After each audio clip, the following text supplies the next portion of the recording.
देखो दो चीजें हैं, एक है हीट कैपेसिटी, एक है स्पेसिफिक हीट कैपेसिटी।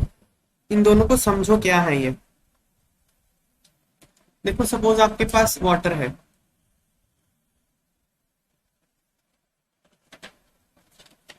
मान लो आपके पास 5 ग्राम वाटर है। ओके, 5 ग्राम वाटर है, इसका टेम्परेचर है 25 डिग्री सेंटीग्रेड। आपने इसका टेम्परेचर 25 से कितना करना है, 26 डिग्री सेंटीग्रेड करना है 5 ग्राम वाटर का। तो हीट सप्लाई करनी पड़ेगी नहीं करनी पड़ेगी? करनी पड़ेगी, हीट सप्लाई करनी पड़ेगी। तो देखा गया है कि इसको हीट जो सप्लाई करनी पड़ती है वो 20.92 करनी पड़ती है। ओके, चलो फिर अगर अब कॉमन सेंस है, मुझे बताओ, अगर यही 5 ग्राम पानी है, ठीक है ना, इसको मुझे 25 से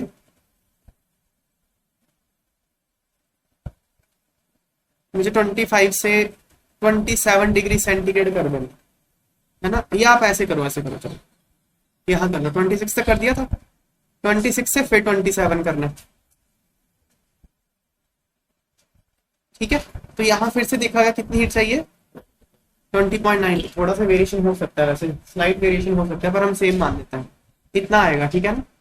तो आप देख रहे हो टोटल हीट फिर कितनी चाहिए होगी, 41 टोटल हीट,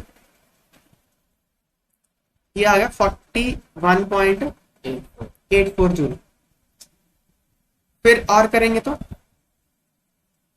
28 तक कर देंगे तो फिर से, मैं फिर से रिपीट कर रहा हूँ, यहाँ स्लाइट वेरिएशन हो सकता है, पर हम यहाँ पे मान रहे हैं कि सेम ही चाहिए, ठीक है। तो टोटल क्या होगा, अब देखो टोटल क्या होगा, ये काम करते हैं, अब मैं मल्टीप्लाई नहीं करता, ऐसे लिख देता हूँ, 3 × 20.92 होगा। Total heat required is equal to 3 × 20.92। अगर, और ये 3 क्या है, 3 है delta T, change in temperature, है कि नहीं। ऐसे ही 29 कर दूंगा अगर, तो 25 से 29 करना है, चेंज ऑफ टेम्परेचर कितना आ गया, 4। तो हीट रिक्वायर्ड कितना होगा, डेल्टा टी इंटू दिस 20.92, तो 4 इंटू 20.92, यही होगा ना क्यू। अब इनके जरा यूनिट्स देखते हैं, क्यू के यूनिट क्या होते हैं, जूल। ये है डेल्टा टी, डेल्टा टी का यूनिट क्या होगा, kelvin, change in temperature kelvin. और ये 20.92 तो चलो है, तो 20.92 वाली जो क्वांटिटी है उसका यूनिट क्या आ गया, joule per kelvin. Joule per kelvin, 1 degree मतलब for every 1 kelvin rise in temperature how much energy is required, 20.92 joule. इसको कहते हैं heat capacity of 5 gram of water. ये बात समझ में, 5 ग्राम वाटर जो था, मतलब क्यू का फॉर्मूला क्या आ गया हमारे पास, यहाँ फॉर्मूला आ जाएगा, Q is equal to delta T into 20.92, यही आ गया ना फॉर्मूला हीट रिक्वायर्ड का। यहाँ पे जो 20.92 इसको कहेंगे heat capacity, heat capacity for 5 gram water. यहाँ पे आपको बताना पड़ेगा, मेंशन करना पड़ेगा 5 ग्राम के लिए। ओके, तो इसके यूनिट्स क्या हो जाएंगे, तो what is heat capacity, heat capacity इसको मैं ऐसे लिख दूं, Q is equal to delta T into heat capacity. S heat capacity क्या हो जाएगा, Q बाय डेल्टा टी। ये डेफिनेशन है हीट कैपेसिटी। हीट कैपेसिटी क्या होता है, हीट रिक्वायर्ड, डेफिनेशन लिख देता हूँ हीट कैपेसिटी की, heat required to raise the temperature of any substance. उसका एनी सब्सटेंस का अमाउंट कुछ भी हो सकता है, any substance by 1 degree centigrade कह लो चाहे 1 केल्विन कह लो, बात तो एक ही है। चेंज ऑफ टेम्परेचर चाहे केल्विन में हो चाहे डिग्री सेंटीग्रेड में, वैल्यू उसकी सेम होती है। ये हीट कैपेसिटी की डेफिनेशन है। अब स्पेसिफिक हीट कैपेसिटी क्या होता है,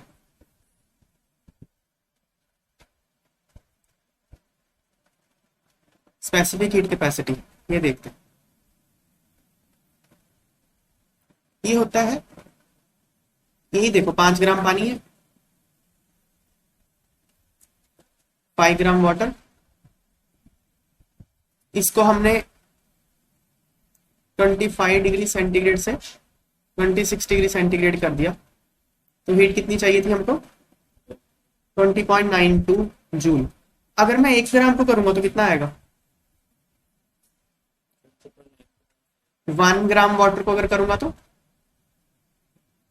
25 से 26, तो ये 20.92 डिवाइड बाय 5 मास से डिवाइड कर दिया, तो ये आएगा 4.184 जूल, है ना? समझ में आ गई बात है? मतलब for every 1 gram of water heat required कितनी है? 4.184 जूल। तो अगर मैं 2 ग्राम करूंगा तो क्या आएगा? अगर मैंने 2 ग्राम वाटर ले लिया, 2 ग्राम वाटर ले लिया मैंने, इसको 25 से 26 करना है, तो क्या आएगा? 2 इंटू 4.184, इतनी एनर्जी चाहिए होगी ना? नहीं, अगर मैंने 3 ग्राम को 3 ग्राम वाटर को 25 से 26 करना है, तो हीट कितनी चाहिए होगी? 3 इंटू 4.184, इतनी हीट चाहिए होगी। अच्छा, अब मुझे एक बात बताओ, ये 3 क्या है? मास है ना, मास ऑफ वाटर। अच्छा, अगर मैं ये 25 की जगह 26 की जगह 27 करना चाहूं तो? ये तो मैं 25 से 26 कर रहा हूँ, 20, अगर मुझे 27 तक करना है तो क्या करना पड़ेगा? बताओ। 3 ग्राम पानी है, उसको अगर 25 से 26 करना है तो इतनी चाहिए, 26 से फिर 27 करना है, फिर से इतनी चाहिए ना? नहीं, फिर 27 से फिर 28 करना है, फिर से इतनी हीट चाहिए? नहीं। तो ये कितने, मतलब क्या? डेल्टा टी से मल्टीप्लाई करना पड़ेगा। ये है मास, ये कोई टर्म है, इनटू डेल्टा टी। नहीं, तो क्यू क्या आ गया? Mass into 4.184 into change of temperature, जितना भी करना चाहते हो। तो ये जो टर्म है, इसको ये क्या आ गई? 4.184 क्या आ गई? Q by mass upon delta T. ये है स्पेसिफिक हीट कैपेसिटी, ठीक है ना? ये क्या है? ये heat required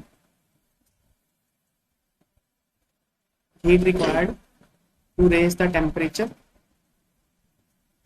of 1 gram of substance by 1 degree centigrade, यही है ना?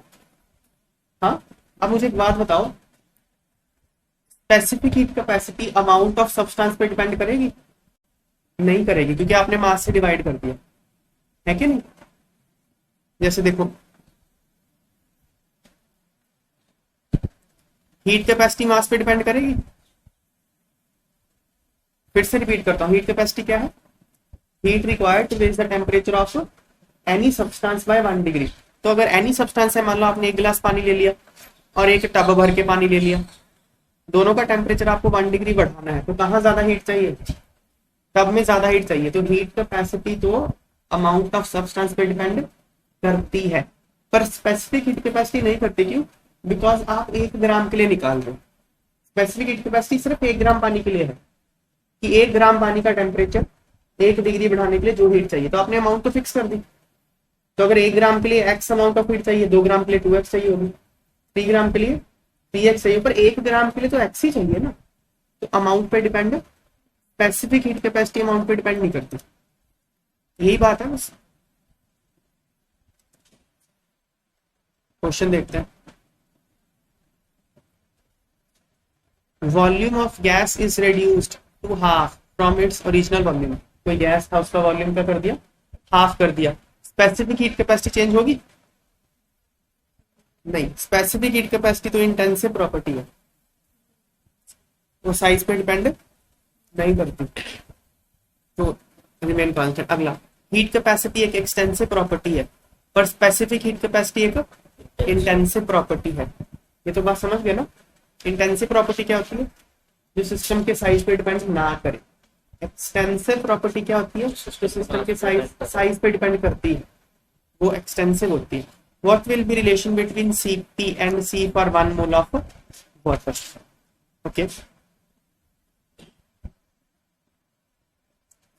Heat capacity of a substance is amount of heat required to raise the temperature by 1 degree centigrade, है ना। तो हीट कैपेसिटी क्या है, Q by delta T. Specific heat क्या होती है, amount of heat required to raise the temperature of unit mass of substance by 1 degree centigrade. तो specific heat capacity होती है Q by delta T upon m, मास से divide करना पड़ता है। तो इनमें रिलेशन क्या आ गया, Cp इनको इन दोनों को डिवाइड कर दो तो क्या आ गया, Cp equal to mass into C, m क्या है, मास ऑफ सब्सटेंस। तो अगर उसने क्या पूछा, 1 मोल वाटर के लिए क्या रिलेशन, तो 1 मोल वाटर का मास कितना होता है, 18 ग्राम। तो हीट कैपेसिटी क्या आ जाएगी, 18 into specific heat capacity, simple.